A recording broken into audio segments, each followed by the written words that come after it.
এজন অতি বিশিষ্ট ব্যক্তিক আমি হেৰুৱালোঁ, মহান নেতা এজনক হেৰুৱালোঁ।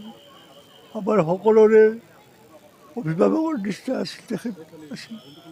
অকল কংগ্ৰেছ দলৰেই নহয়, সকলোৰে সৰ্বসাধাৰণ জনসাধাৰণৰে তেখেত এজন মানৱপ্ৰেমী নেতা আছিল। আৰু প্ৰশাসনতো তেখেতে বহু বছৰ থাকিলে, কিন্তু কোনো কেলেংকাৰী নানা তেওঁ ৰাইজৰ প্ৰিয়পাত্ৰ হৈ থাকিল। তেওঁ মৃত্যুৰ সময়লৈকে আজি তেওঁ কেইটা দশক আপোনাৰ বন্ধুত্ব আছিল? কেইটা দশক আপোনাৰ সৈতে বন্ধুত্ব আছিল? মোৰ লগততো বহুত দিনৰ পৰা আছে, বহুত দিনৰ পৰা আছে। মোৰ 67ৰ পৰা আছে মোৰ লগত, 67ৰ পৰা আছে মোৰ লগত। বয়সত আপোনাতকৈ ডাঙৰ নে সৰু? মোতকৈ অলপ সৰু, অলপ সৰু। 3 বছৰৰ। আপুনি শেষবাৰ কেতিয়া লগ পাইছিলে?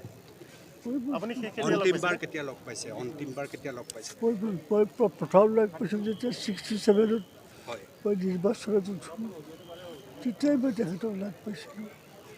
আৰু তাৰপিছৰ পৰা মই পায়ে আছোঁ। আপোনাৰ একেবাৰে কাষৰ এজন বন্ধু আজি আপুনি হেৰুৱাইছে, নহয় জানো?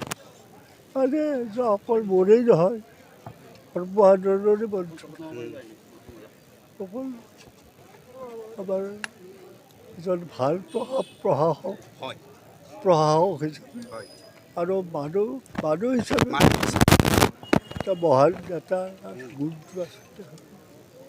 মানুহৰ প্ৰতি দয়া মমতা ন্যায় আৰু ৰাজ সম্পূৰ্ণ আছে। বহুদিন মই পাইছোঁ তেখেতৰ মন্ত্ৰী হোৱাৰ মই বহুদিন আছোঁ, 3বাৰ আছোঁ।